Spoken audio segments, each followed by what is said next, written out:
Today, we have a guest who sounds like an 8-year-old kid, but don't be fooled by her sweet appearance and her adorable voice.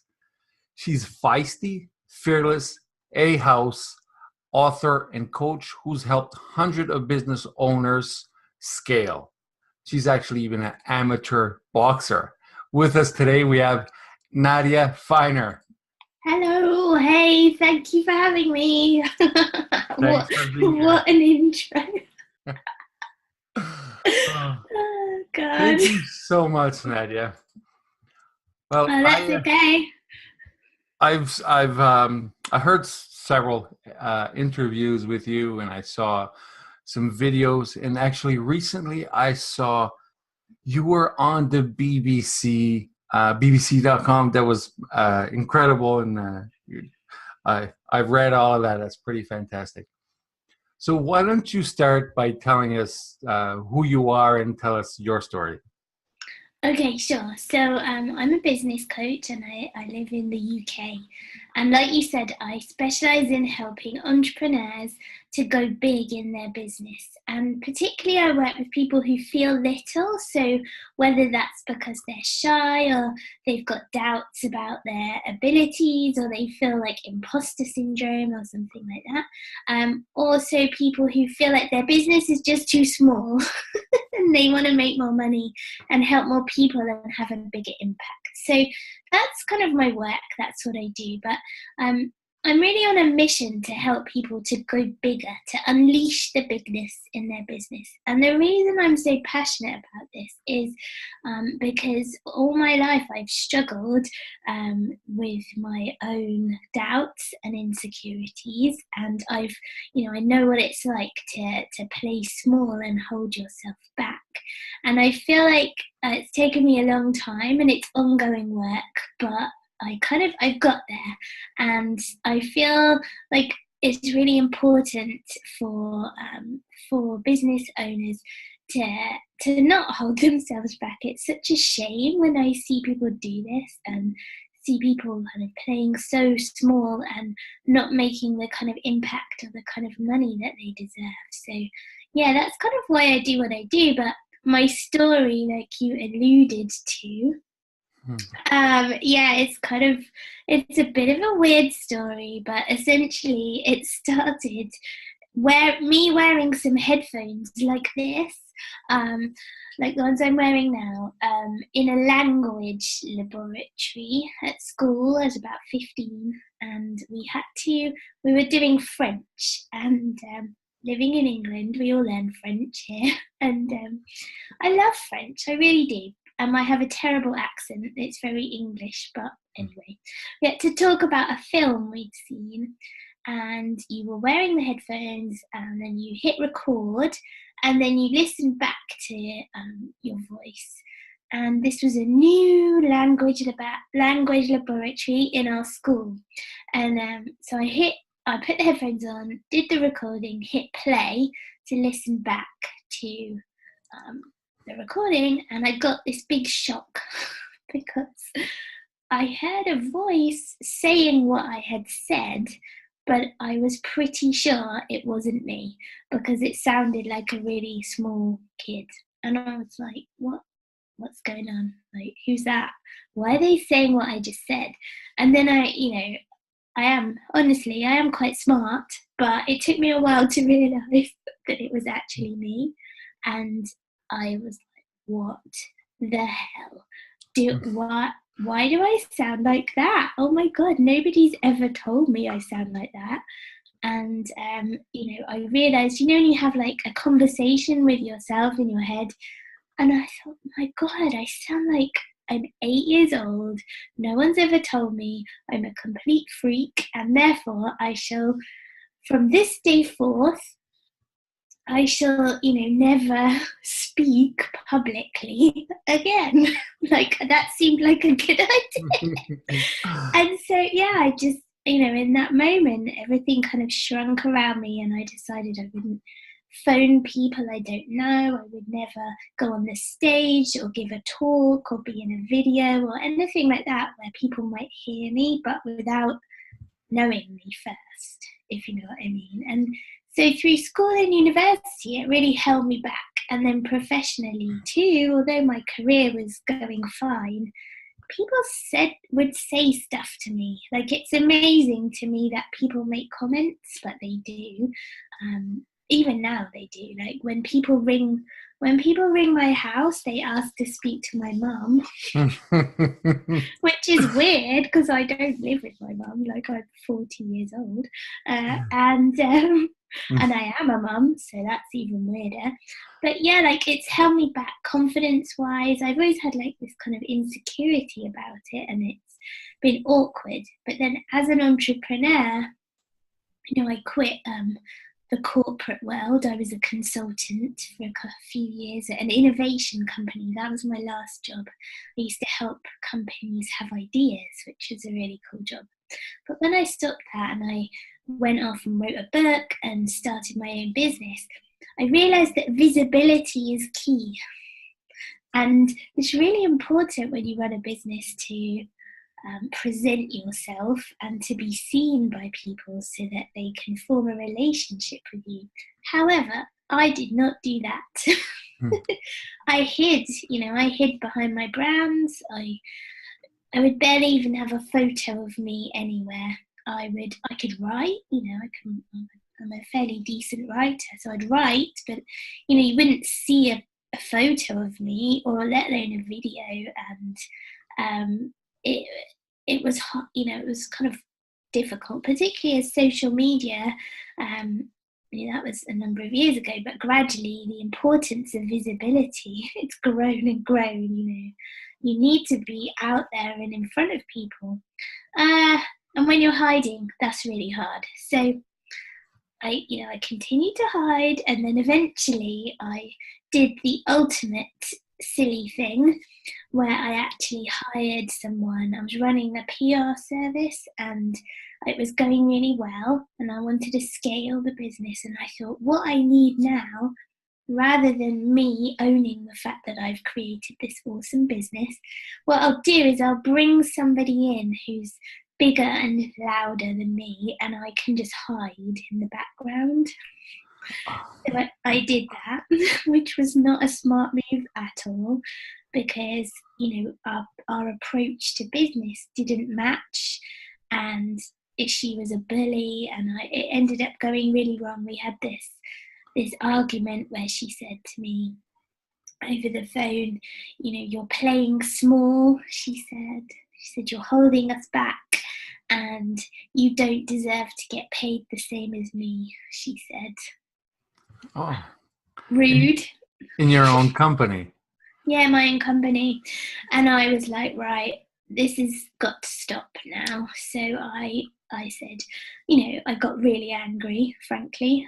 A rage came from within me. And I said, no, this is, you can expect to hear from my lawyer. This is not going to continue anymore. And I didn't have a lawyer, but I thought I'll go and get one quickly. And yeah, it all came crashing down, and it was a nightmare. But at that moment, I thought, I've got a choice here. Like, I've created businesses and grown them and been successful at it. And I don't need somebody else to hide behind. Now is the time to stop this nonsense and actually step into who I am. And there's a quote which came to mind by Joseph Campbell. I don't know if you know of him, but he said that the cave you fear to enter holds the treasure you seek. So this idea that there's treasure in a cave, but you're too scared to go in and get it, I thought, yeah, that sums it up really for me. The voice, my little voice, is the thing that makes me different. And rather than hiding all the time and pretending that I'm someone else, or hiding behind someone else, or trying to be a different kind of person, I realised it was the time to actually embrace it. And once I did, good things happened. So there's a lot of reasons why being yourself in your business is a good thing. As you can tell. So I created a brand, Little Voice Big Business. and I started a podcast because I thought that was actually the scariest thing I could possibly do. Mm-hmm. And, since I talk honestly about this stuff rather than hiding and pretending that I'm, confident and it's all fine, because I'm not, people resonate with my message, they get it, and I attract people like me who maybe do feel shy and struggle with this idea of visibility, or they're not quite sure how to be themselves in their business, or whether they can go big in their business because they're not like super loud and shouty. So yeah, it's all good now, but it's like I said, it's work in progress. When I do these kind of interviews like I am today with you, or giving a talk or anything really, I get really nervous, and I do, like, a lot of the kind of voices in my head are telling me to not do it and just stay at home and do nothing because it's safer. So push through, and I think I like to show people that if I can do it and I sound like I do, then they can do it too. Yeah, that's fantastic that you went against what normal human beings do, try to protect themselves. So you did the opposite of what you thought at early stages. So you are actually now an international speaker. You speak on stage, and you have your own podcast. So you did everything backwards, and I guess that's where success comes from, is those days that you rather be not on a podcast or not on a stage, but you actually are. I think it's about taking action in spite of your fears. So a funny thing, I wrote my book, and then I went through all the process and the drama and the hard work of actually writing a book and getting it published, and it's come out recently. But so then, rather than promote the book or tell anybody that I've written it, my gut instinct is to just not mention it to anybody and just sit at home and be like, okay, nice, it's a nice book, it looks cool, and just not even like promote it or anything, because what if no one likes it? What if it's not good enough? What if it sells but it's not like hugely successful? Then I'd be disappointed. So really the safest option is to just put Netflix on and stay at home and just twiddle my thumbs and just eat ice cream and hang out. But I feel like that would be a bit of a cop-out. So I am trying to push through that, but it is a daily struggle. And I see 3 books. Yeah. I wrote one in 2011. It was published with Hay House, called There's More to Life Than Shoes. And that's all about women who've achieved great things and how they did it. Me and my friend went and interviewed all these amazing people. So can you imagine trying to persuade someone to be interviewed for a book when no one had ever heard of us, and then having to actually interview them? So that was really a very sweaty experience for me, because at the beginning I couldn't even ring anybody without getting in a right old a tizzy. So that was fun. But then I wrote one for university on how to start a business when you're a student.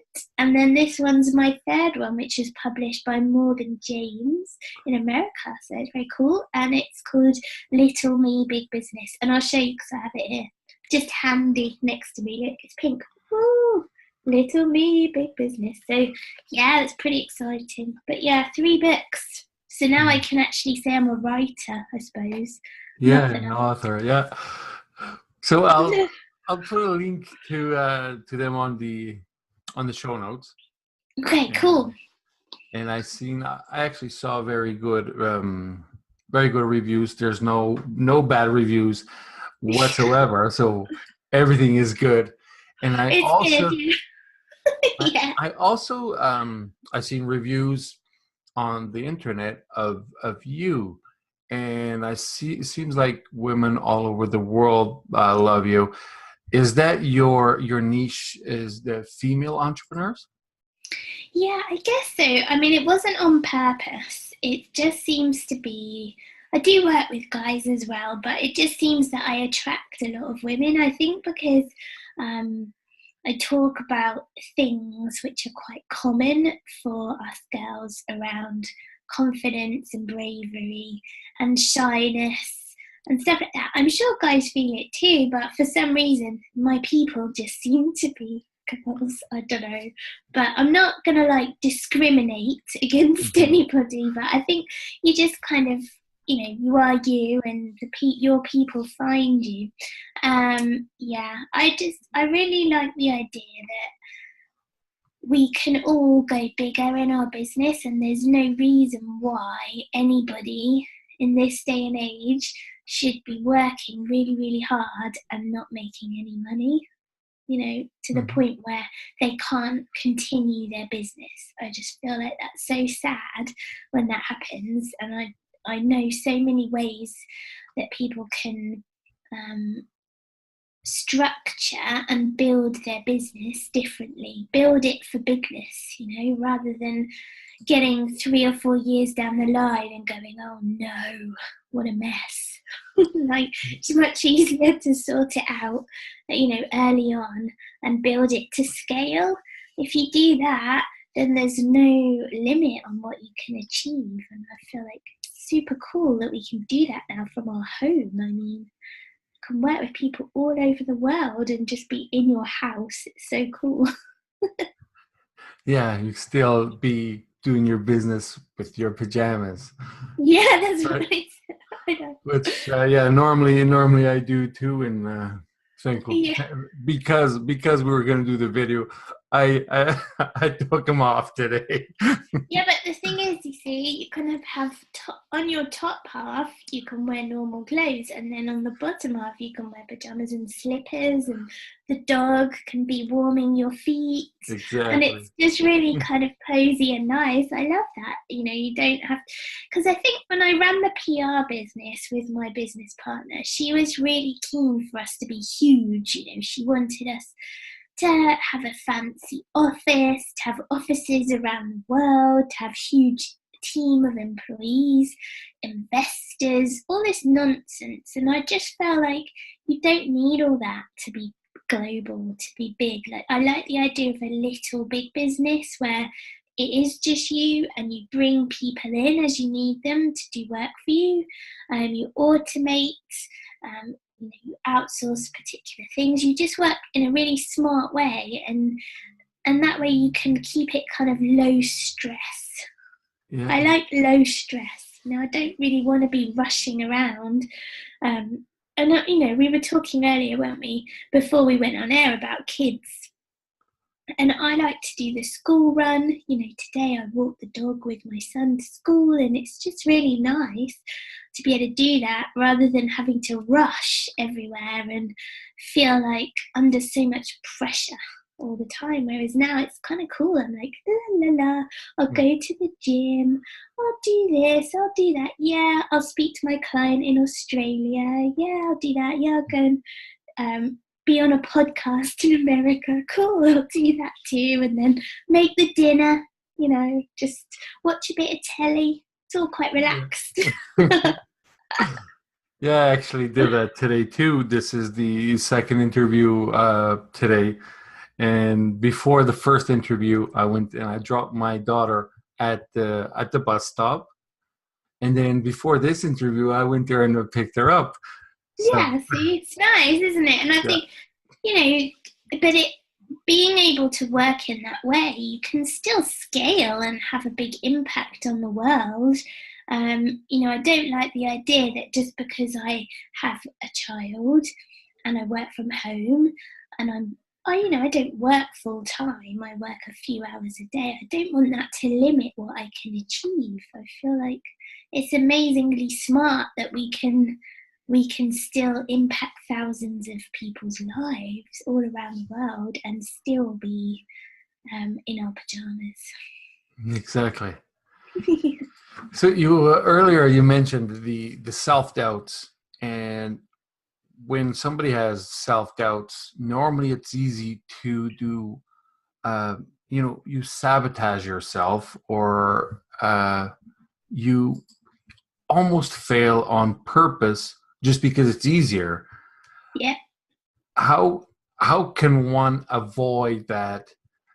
Just because it's so easy when to sit on the couch and watch Tom and Jerry, like you said. Yeah. Uh, how how can you change and get up and do something that scares the crap out of you? Okay, so the first thing I would say is that just because you're on your own doesn't mean you have to be on your own. So, um, when I first decided that I was going to take bigger strides forwards in my business and my life, I don't try and do things by myself anymore. I still want to be a lone ranger, but I bring in help when I need help. And, for a number of years, I was determined, and, being English, we're very stubborn and not very good at getting help. We just try and press on regardless, and we can just do it all on our own. But, now I realize, like, so for example, you mentioned I do boxing. I would never dream of learning to box, getting in a fight, and having no one in my corner and not having a coach. I mean, that would just be mad to do that. It would be insanity. So in my business, I have people who help me with various things. I know what I'm doing, but mindset wise, I need someone who's gonna kind of kick my bum occasionally and just say, no, that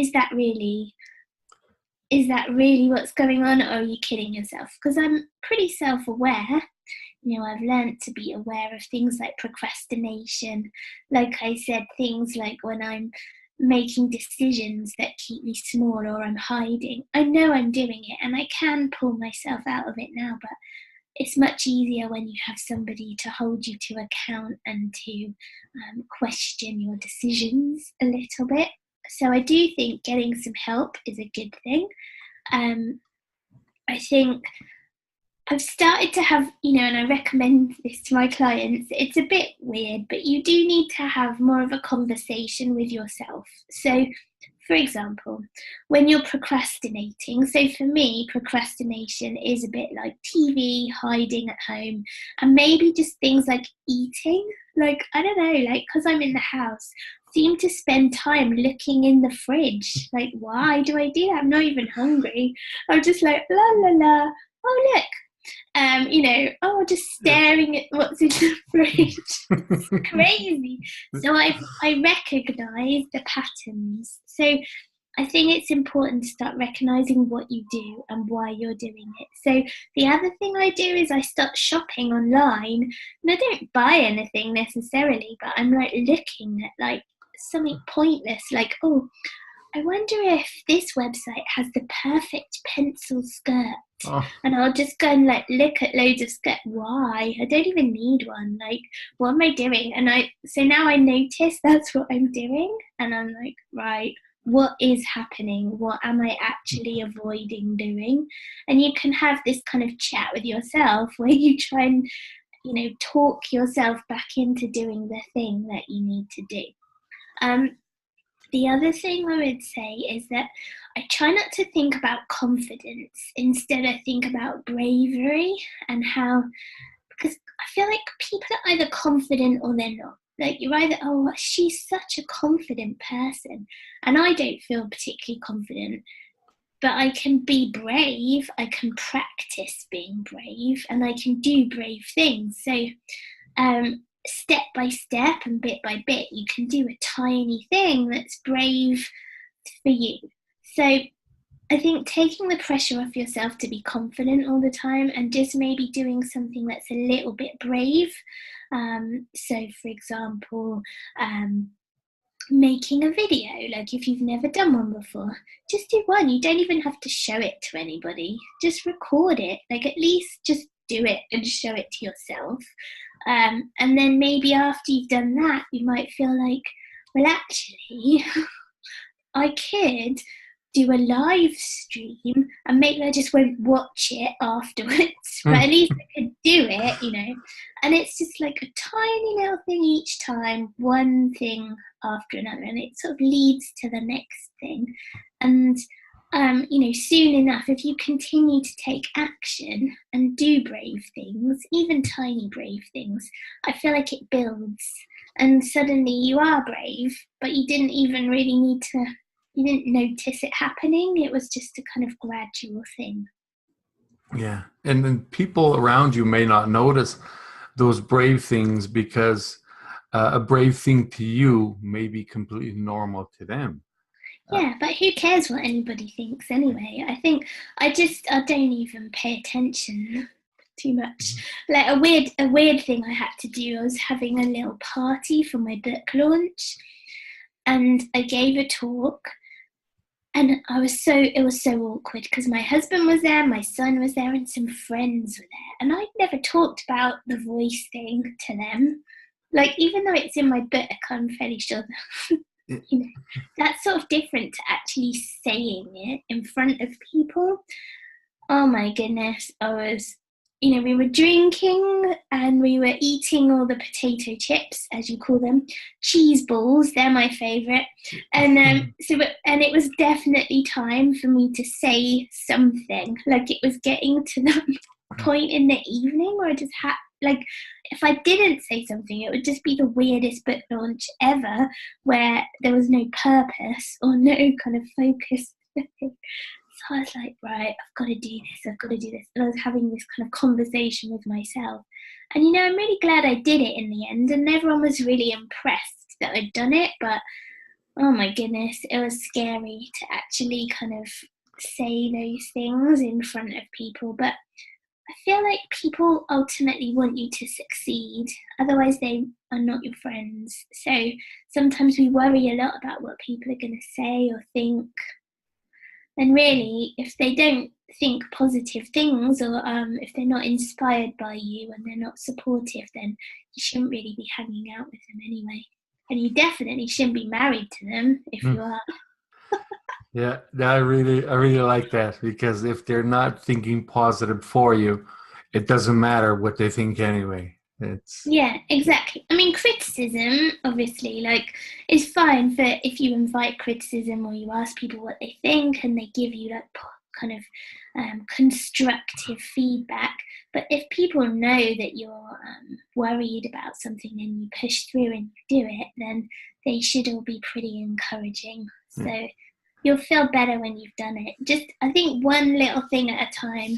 Don't try and overwhelm yourself with like doing a whole load of mad things in one go, because then you might put yourself off. So I think it's just one step, maybe even like one little thing every week to drive your business forward, and then soon enough you'll gather momentum and it'll feel a lot easier.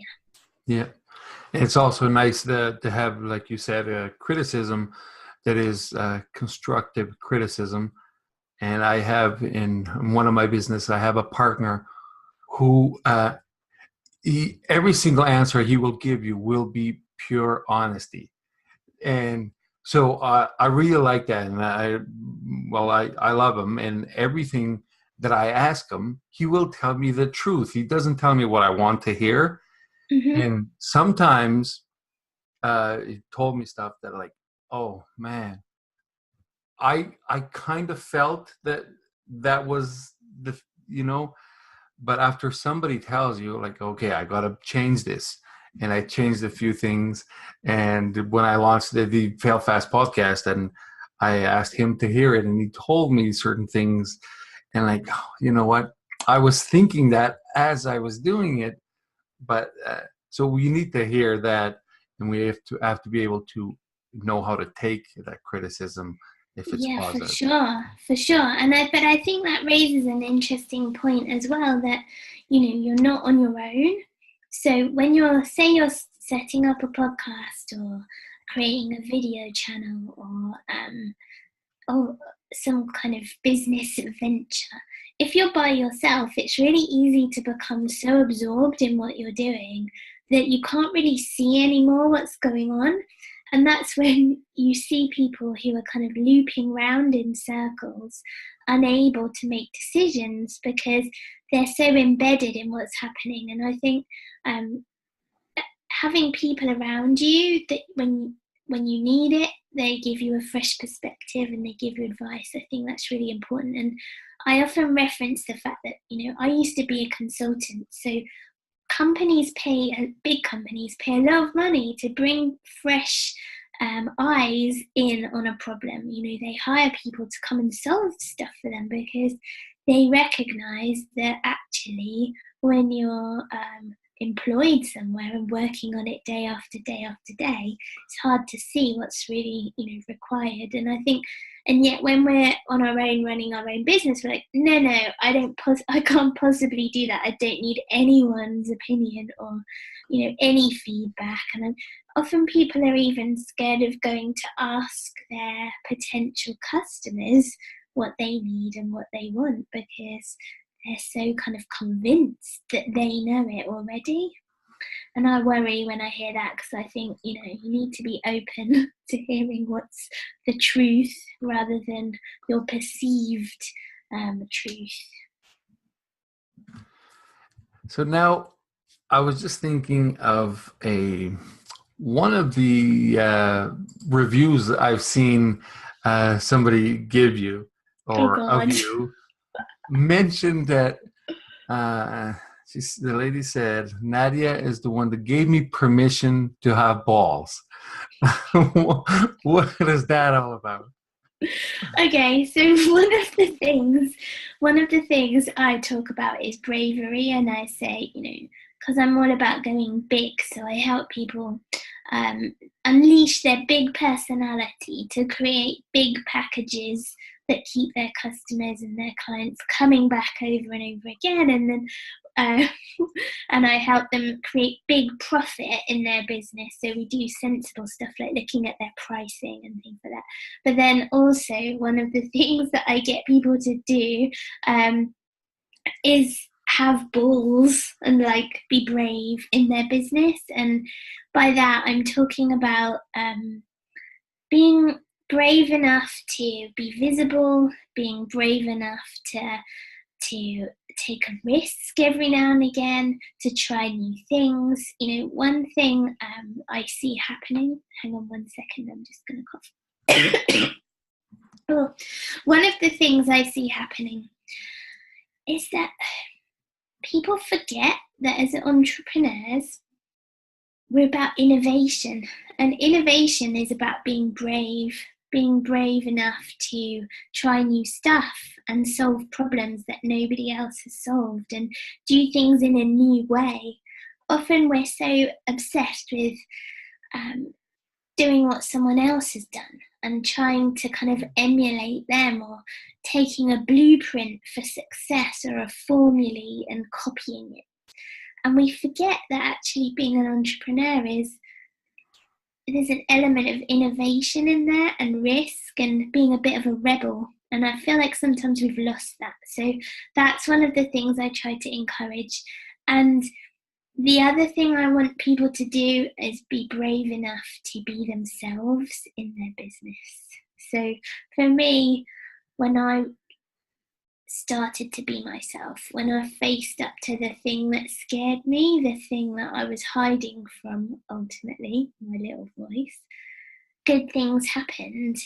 And yet there's a tendency for people to try and just be like everybody else. You see people kind of almost aping other people, copying them, trying to be exactly like them, using their formats, using their graphics, using the colours, using their tone of voice.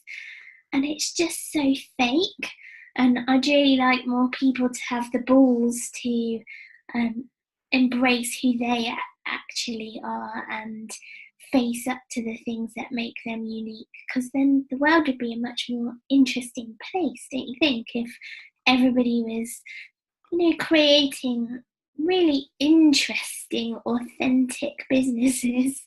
I'd love to see that. I just feel like it's would make the world a much richer place. And if we had the guts to stop just kind of trying to be the same as everyone else, really.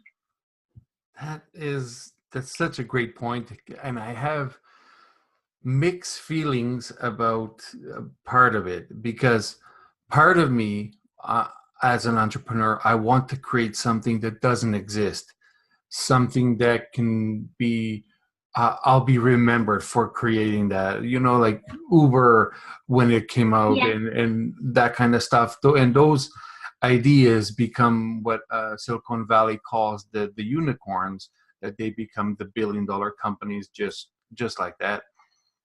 But at the same time, there's that don't reinvent the wheel idea, like, for example, for creating sales funnels. And I don't know if you heard, I use click funnels, and Russell Brunson always talks about just copy what already works. And that is very easy, very quick to hack somebody's funnel and just copy it, make it your own somewhat by changing a few things, and use a proven system that temporarily will work for you very Mm-hmm. good. But in the long run, the goal is to find that unicorn, and that is what I want. Mm-hmm. So do you also have the temporary quick solutions, the funnel hacking, for example? Yeah, I mean, I'm not going to be stupid about it and just be like, oh, I'm deliberately not going to use this thing that works because someone else has used it. Like, that's not smart. Like, I want to be smart about it. So if there's a way of doing something that works, then you'd be a fool to ignore it. However, it's things like I'm not going to rip off somebody's copy and their tone of voice, because if I did that, then somebody would read what I'd written and be like, who the hell's this? Why is she suddenly talking like that? That doesn't sound right. However, I'm not going to like not use funnels because somebody else created the concept. Like, that doesn't make sense to me. However, I am always looking for that kind of disruptive innovation. So, for example, I have a program. I have one program which is an academy, which is a kind of an accepted format. People create programs. It's a group program. There's weekly group calls, and it's all about helping people scale and create consistent 5K months. Like, that's the profit pack. So that's pretty standard. However, the way I like to make it unique is because I add, there's a lot of personal contact. So the weekly group calls with me, they can ask me questions in the group and they get actual answers, and it stays true to my values, I suppose. And it's delivered in a style, because it's me, it's delivered in a style that I feel completely comfortable with. And like, just funny things like when you're in the profit pack, you're called a profiterole. Like, because I was thinking, like, what words have the word profit in? And then I was like fiddling around in the dictionary, and I was like, oh my God, profiterole starts with profit. So, I can like bring a bit of personality to it.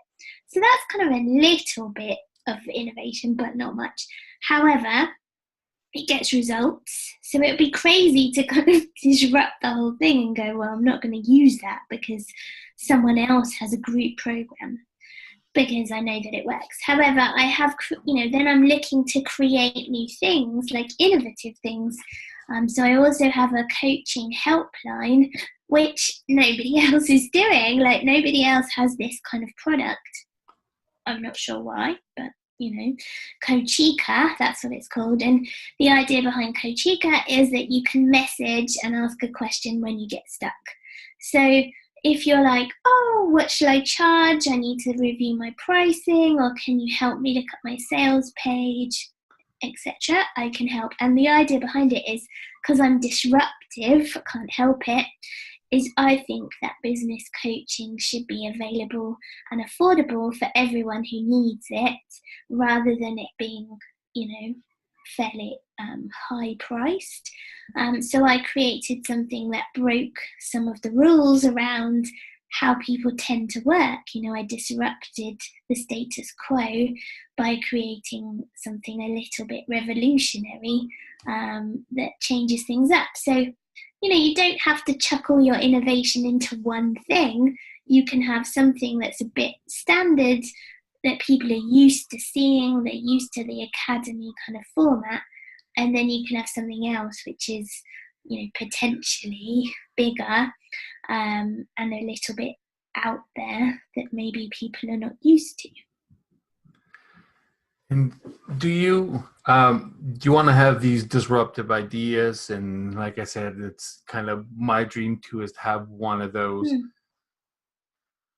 How is it that you can work towards that? For example, I'm going to give you my example. Sometimes I'm alone, I have some free time, and I sit down, and instead of going through my phone on Facebook Marketplace or whatever, I actually try to think of things that would help me, help mankind, help society.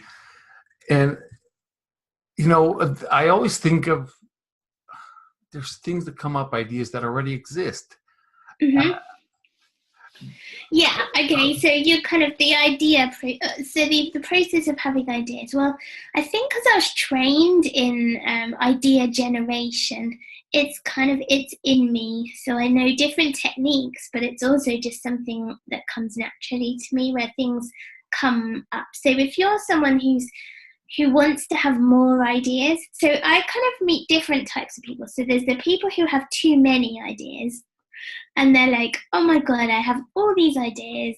I don't even know what to do with them, and I can't action anything. I'm totally overwhelmed because I've got too many ideas. So someone like that, I work with them to sort of build the ideas and then sift through them so we can choose the good ones. So that's one issue and thing to do. If you're stuck having ideas and you've got the opposite problem, I think sitting at home and literally like racking your brains is really hard. Like, that's not the way to have ideas, because it's like, okay, this is a bit gross, but I'll say anyway. It's a bit like if you're constipated and you're going to the toilet. Like, you can't like force it out, can you? Like, it doesn't come out. So that's not the way to do it. So what an idea generating technique that I like to use is I think about problems that need solving. So think of two sides. On the one side, you've got the person you're helping. So say a local business, like what are they struggling with? What are all the things that they need help with? On the other side, you've got your ideal customer. So who like the different stakeholders, if you like. So what assets, for example, let's think about you. Like, what do you have that they might need? So you've got two sides. So them, all the problems that need solving. You, all the like knowledge and assets that you have. And just like write them down, two separate lists. And then start taking one thing and crashing it into the other side. So let's say you're really great at, I don't know, tell me something you're really great at. Podcasting, yeah? Pretty good at podcasting. Okay, so if you're like, right, one of the things I'm really passionate about, one of the things I'm great at is podcasting. And then you've got these businesses, and one of the things they're struggling with is maybe how to help their wider community. They want to have a bigger impact in the community. Then you can sit there and go, well, what if I took podcasting and used that to solve that problem and crashed it into that other thing? What would come up? What ideas could I have? And then you could say, right, I'm going to take podcasting again. I'm going to take another problem, which is maybe, I don't know, they can't retain their women after they've had babies. Like, no one's coming back to work. So what could that look like if podcasting crashed into that particular problem? What would you create then? Do you see what I mean? Mm-hmm. And then you go really broad and you end up having loads of ideas, and that's okay. because that's the point. You're like in expansive thinking. And then what you do is you rate the ideas and build them and whittle it down to the good ones. So, yeah, I think sitting at home and going, I need to have an idea, that's really hard. Whereas using your assets and your abilities and matching it with the problem that you want to solve and all the different ones, that kind of leads to so many more ideas. It's really fun to do as well. Very good. I follow Elon Musk on Twitter. He has, there's two accounts that he manages.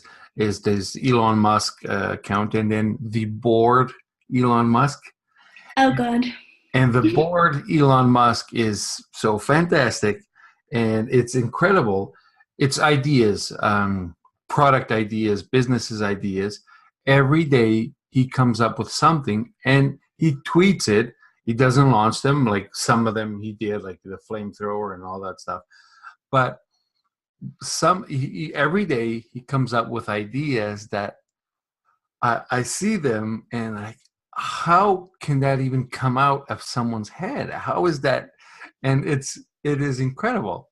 And yeah, I think some people just are ideas people, but but I mean, in some ways, so I'm nothing like him, but I do have a lot of ideas. So what I've started to do is I give them to people, a bit like he does, I suppose, but more targeted. So I've started to hand them off to other people because I can't action them all. Like, I don't have time. Mm-hmm. And I'm also not the best completer finisher. Like, I don't want to run that business. I think it's a great idea, but I don't want to do it. So I'd much rather give it to someone who's going to do it and actually for whom it makes sense to do, rather than for me to do something which is completely random and doesn't work with what I'm doing now or anything else I've ever done. So, ideas in themselves I think are great, but an idea that doesn't get actioned is kind of just a thought. Like, if you don't do anything with it, it's all well and good to be like, I had that idea, but if you didn't actually implement it, it means nothing. So I think I love ideas. I'm super passionate about it, and if anybody's listening and they need help, then just let me know because I can sort you out. But just remember, there's a couple of little disciplines that you can use to help you. So that technique I said is pretty useful, but also just accepting that you're in idea generation mode, and not being freaked out by that. Because I think sometimes people are like, I've had 5 ideas, it's too much. That's not too much. You can have 100, but you just accept that at this point I'm in expansive ideas mode.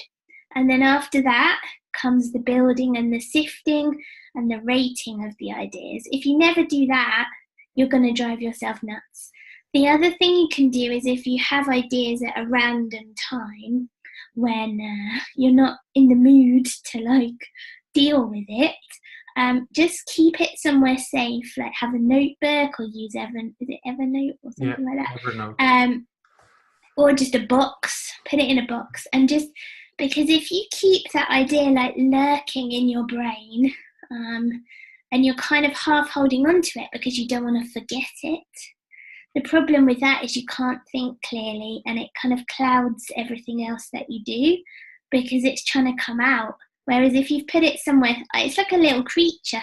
If you put it in a box somewhere and you're like, little creature, I'll come back for you later, then you can get on with running your business without being distracted by the little idea creature running around. And I don't know who said it, but there's a saying that I really enjoy, and it's the best ideas in the world are in the cemetery because people didn't take action on them and they took them to the grave with them. So that's why it's important to take action when you're actually passionate about something and you have some of those great ideas. And, for sure. Nadia, you mentioned that if somebody wants your help or somebody requires your services, where would they find you or how do they find you? Yeah, so I would recommend you head over to my website, nadiafiner.com. If you're interested in actual help, like one-to-one help, you can book in and chat to me. We can have a call together and I can see what's going on and see if I can help you. And then there's lots of other ways of working with me too that you can look at. And also my book, like we mentioned, you can get that on Amazon, Little Me, Big Business. And there's a lot of the stuff we've covered today. Are going to more depth in the book. So yeah, hopefully you'll enjoy it as well. Awesome. And at this time, I don't know the number of the episode this is going to be. I'm thinking maybe 28, 29.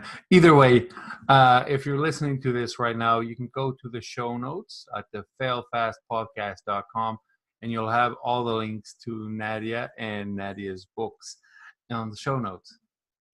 Thank you for having me. It's been really fun. And it's been really interesting to chat through some of this innovation stuff. I think we've got lots of things in common. Yes, for sure.